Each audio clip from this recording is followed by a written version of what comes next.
necesidad. Bueno, esta mañana yo quiero compartir con usted una reflexión que estuve platicando hace un par de días con alguien, y me llamó mucho la atención el hecho de que hay mucha gente que últimamente, y cuando digo últimamente me refiero a probablemente los últimos 20 o 30 años, y si es poquito, si tomamos en cuenta que ya llevamos 2000 años de iglesia, ¿verdad? Últimamente se ha estado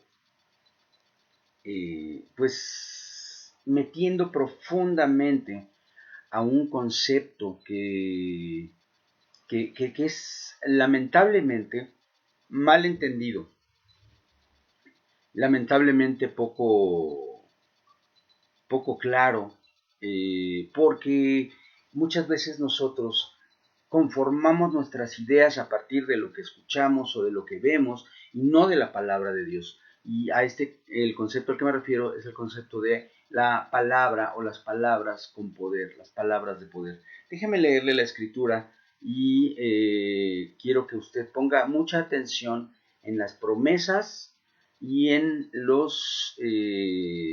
las bendiciones que este texto tiene. Le estoy leyendo la Biblia en el Salmo 34. Voy a leer a partir del verso 13. Escuche por favor y ponga atención. Dice: guarda tu lengua del mal y tus labios de hablar engaño. Apártate del mal y haz el bien. Busca la paz y síguela. Los ojos del Señor están sobre los justos y sus oídos atentos a su clamor. El rostro del Señor está contra los que hacen mal, para cortar de la tierra su memoria. Claman los justos, y el Señor los oye y los libra de todas sus angustias. Esta palabra es una palabra que nos dirige de manera específica hacia el uso de la lengua, el uso de nuestra boca, de nuestras palabras y las consecuencias de ellas. Fíjese cómo este texto, aunque es más amplio y habla de la provisión de Dios al principio, este salmo nos habla de lo que quiere decir el temor del Señor. El verso 11 y 12, fíjese lo que dice, se lo voy a leer. Dice: vengan, hijos, escúchenme, les enseñaré del temor de Jehová. ¿Quién es el hombre que desea vida y que quiere muchos días para ver el bien? Y entonces comienza la disertación que yo le acabo de leer. Lo que está diciendo aquí el Señor a través del salmista es que la palabra que desata bendición no es la que declara bendiciones. La palabra que desata bendición no es la que proclama o decreta o establece. ¿Por qué? Porque el que proclama, decreta y establece es Dios. Él es quien bendice. Dios es quien establece, y los decretos de Jehová son los que gobiernan el universo. No nos confundamos, amados, porque es cierto, es verdad que nosotros hemos sido promovidos por adopción al estatus de príncipes del reino. Hemos sido llevados a una estatura que para nosotros es probablemente inimaginable antes del conocimiento de la persona de Cristo Jesús como nuestro Salvador. Pero vamos a hablar un poquito de jerarquías reales.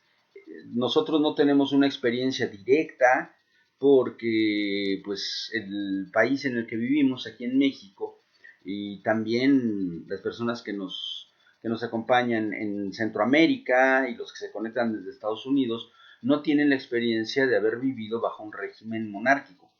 Pero muchas veces tenemos confusiones que nos hacen perder un poquito la objetividad en relación con lo que respecta a los niveles de autoridad.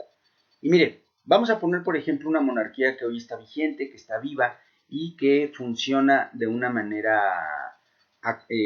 práctica.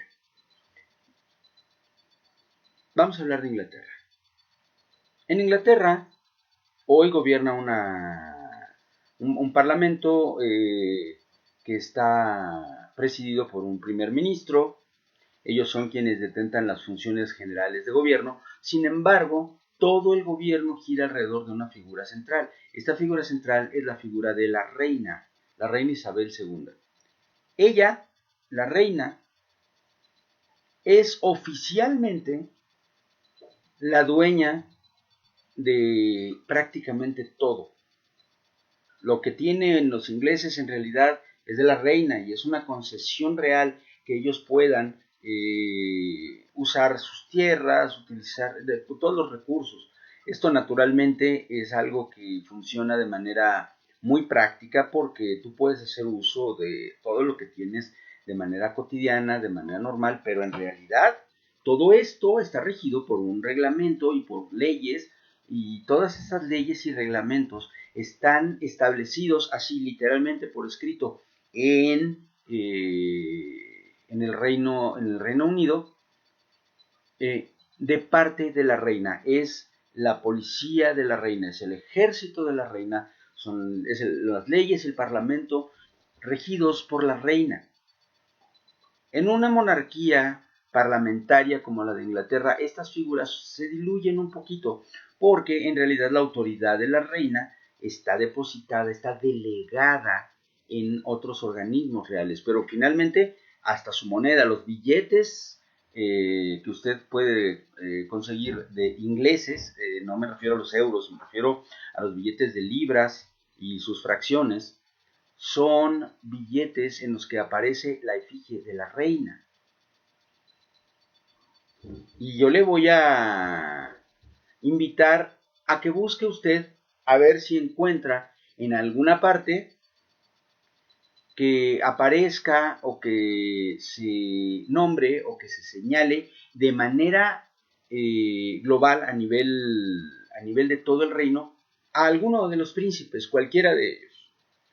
Los príncipes detentan autoridades delegadas en ciertas regiones y en ciertos territorios del Reino Unido, pero solamente en esas regiones y territorios en las cuales les ha sido a ellos delegada autoridad, pero quien reina sobre todo es la reina.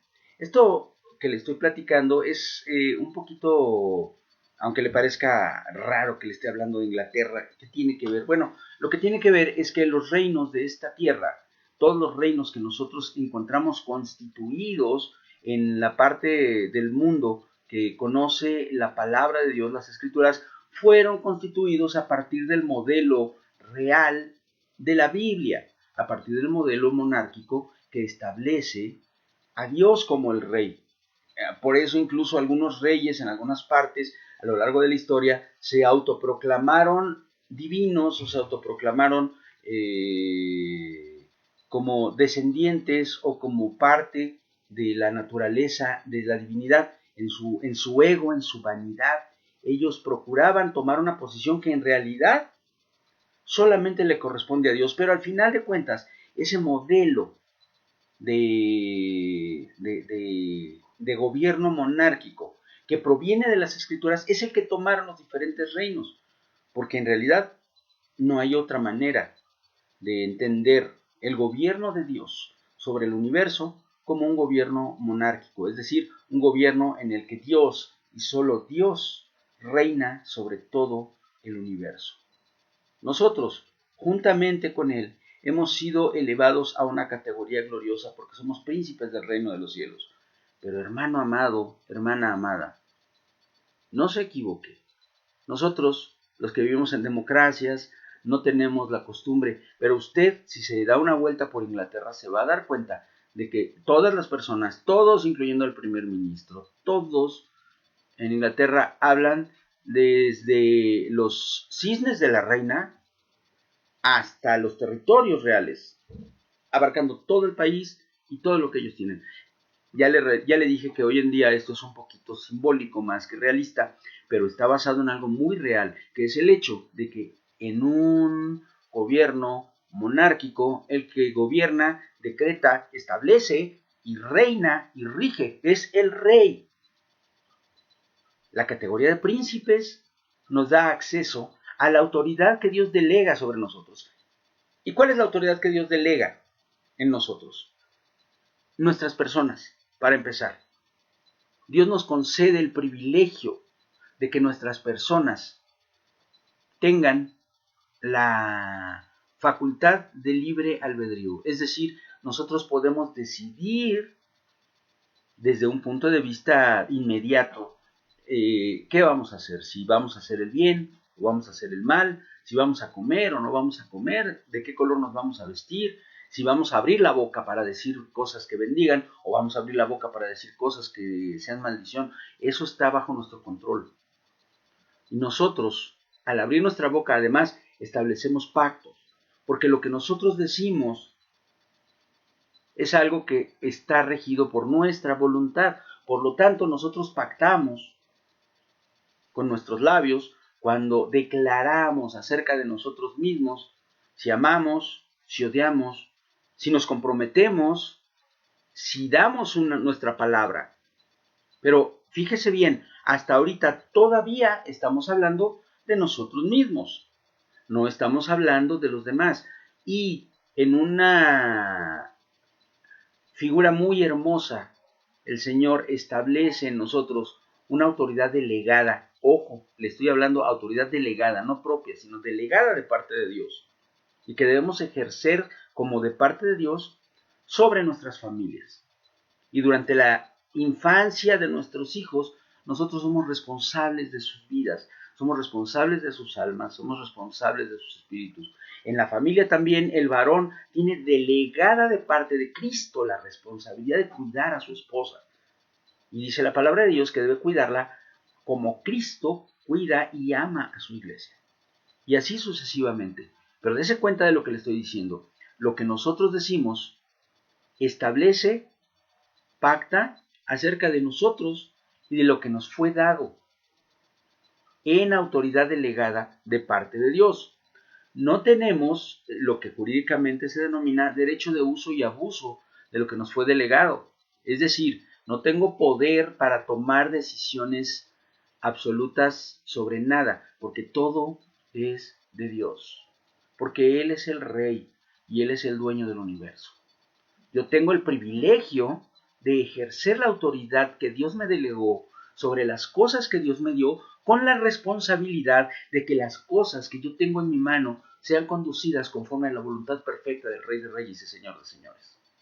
Y en esto está incluida la capacidad sobrenatural, gloriosa, hermosa y totalmente inmerecida de poder impartir los dones del Espíritu Santo, no de gobernarlos, ni de manejarlos, ni de poseerlos, sino de impartirlos por la guía del Espíritu Santo. Y esos dones son la sanidad, los milagros, las cosas maravillosas que Dios hace, las palabras de poder en la profecía, en las lenguas, la interpretación de las lenguas, es decir, todos los 9 dones del Espíritu Santo son de Él. Nadie tiene el don de algo. Nosotros impartimos el don, porque mire, la impartición de los dones es algo que nosotros tenemos que entender como un regalo de Dios. Y vamos a pensar en un enfermo. Una persona está enferma. Y alguien llega y ora por esa persona, impone sus manos, unge todo esto conforme a la palabra de Dios y la persona sana. ¿Quién recibió el milagro de la sanidad?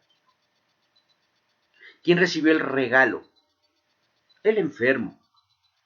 Aquella persona que oró, aquella persona que fue usada para llevar ese don, esa persona no tiene el don de la sanidad.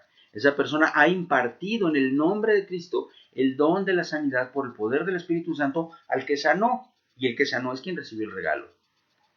Y esto se expande a absolutamente todos los aspectos de lo que nosotros tenemos, somos y ejercemos y podemos decir y hacer como hijos de Dios. Todo aquello que nosotros hablamos con nuestros labios tiene solamente 2 posibilidades: o es conforme a la voluntad de Dios o no lo es. Y cuando es conforme a la voluntad de Dios y nosotros estamos declarando los decretos, leyes, estatutos y mandamientos de Dios, entonces la palabra se cumple, pero no es por mi autoridad, sino por la autoridad de Dios. Y a mí me ha sido delegado y conferido el privilegio de declarar los estatutos divinos. Mire, le voy a hablar de un hecho que a lo mejor es uno de los temas incómodos entre los ministros, pero quiero hacerlo con claridad para que usted me entienda. Cuando usted llega y ora por un enfermo y clama por él, y es la voluntad de Dios, el enfermo sana. Diga amén ahí donde está y créalo, porque así es. Pero usted no tiene autoridad para declarar que una persona es sana. El que declara la sanidad es el Espíritu Santo.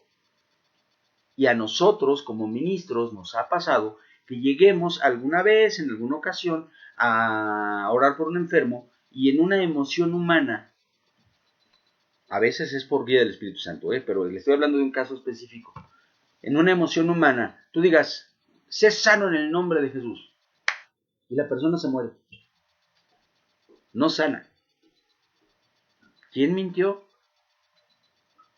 A los ojos de los incrédulos y a los ojos de los que tienen la esperanza, ¿quién mintió?